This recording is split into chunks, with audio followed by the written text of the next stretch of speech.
দেশকে সামনের দিকে এগিয়ে নিতে সবার মনে ঐক্য ধারণ করার আহ্বান জানিয়েছেন প্রধান উপদেষ্টা অধ্যাপক ডক্টর মোহাম্মদ ইউনূস। বৃহস্পতিবার নিজ কার্যালয়ে 2024 সালে ফেনী, কুমিল্লা, নোয়াখালী ও চট্টগ্রামে বন্যায় ক্ষতিগ্রস্তদের মধ্যে 300 ঘর প্রদান অনুষ্ঠানে তিনি কথা বলেন। প্রধান উপদেষ্টা জানান, 4 জেলায় যে ঘর নির্মাণ কার্যক্রম তা সফলভাবে সম্পন্ন করেছে সেনাবাহিনী।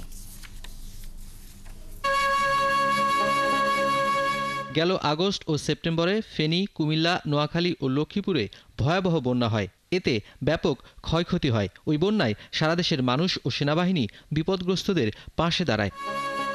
বন্যায় ক্ষতিগ্রস্ত 4 জেলায় 22 উপজেলায় সরকারি অর্থায়নে 300 ঘর নির্মাণ করা হয়। বুয়েটের স্থপতিদের নকশায় এবং সেনাবাহিনীর 24 ও 33 পদাতিক ডিভিশনের সরাসরি তত্ত্বাবধানে ঘরগুলো নির্মাণ করা হয়। সেই ঘর সুবিধাভোগীদের মধ্যে হস্তান্তর করলেন প্রধান উপদেষ্টা। আপনারা যে ঘর তৈরি করে দিয়েছেন সে ঘর যেন আমার আশার অবলম্বন হয়। ওনার পাশে দাঁড়ানি আমার সৌভাগ্য না, সবার সৌভাগ্য। সেই ঘর পাওয়াতে যে আমাদের, বিশেষ করে আমার অনুরোধ উপকার হয়েছে যে আমার সামনে বিগত 20-30 বছর ঘরের কোনো চিন্তাই করতে হবে না। অনুষ্ঠানে সেনাবাহিনী প্রধান জানান, যে কোনো প্রয়োজনে মানুষের পাশে আছে সেনাবাহিনী। এবং সেটা অত্যন্ত সময়োচিত ছিল। দিকে অবগত হয়েছে মানুষের এই দুর্দশা সফরে এবং উনি অত্যন্ত দ্রুততম সময়ের মধ্যে এই অর্থ আমাদেরকে দিয়েছেন ওনার নিজস্ব মহল থেকে, এবং আমরা এটা সম্পন্ন করেছি। সেনাবাহিনীর প্রতি ওনার যে আস্থা, সেটার জন্য আমি ওনাকে কৃতজ্ঞতা জানাচ্ছি।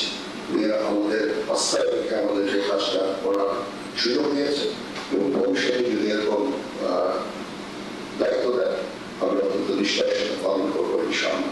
প্রধান উপদেষ্টা তাঁর বক্তব্যে সেনাবাহিনী ও বেসামরিক প্রশাসনকে ধন্যবাদ জানান দুর্নীতিমুক্ত ও মানসম্মত গৃহ নির্মাণ করার জন্য। চমৎকার কাজ হয়েছে। ভবিষ্যতে এরকম দুর্যোগের সময় তাদেরকে আমরা কাছে পাবো।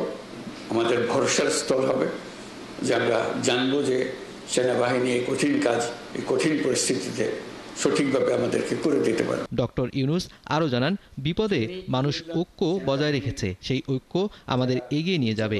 দেশের মানুষ আপনাদের পাশে দাঁড়িয়ে যে সাহস জুগিয়েছে, সেই সাহস সবসময় মনের মধ্যে ধারণ করবেন এবং দেশের মানুষ আপনাদের সঙ্গেই থাকবে। এই সহমর্মিতা দেশের সকল মানুষের মধ্যে এবং সকল প্রজন্মের মধ্যে ছড়িয়ে পড়লে আমরা একটা সাহসী এবং স্বনির্ভর জাতি হিসেবে গড়ে উঠতে পারব। আগামী দিনের যে কোনো দুর্যোগ মোকাবেলায় একসাথে কাজ করার দৃষ্টান্ত আমাদের জাতিকে বিশ্ব দরবারে ইতিবাচকভাবে তুলে ধরবে বলেও জানান প্রধান উপদেষ্টা। নুনবী সরকার, ৭১, ঢাকা।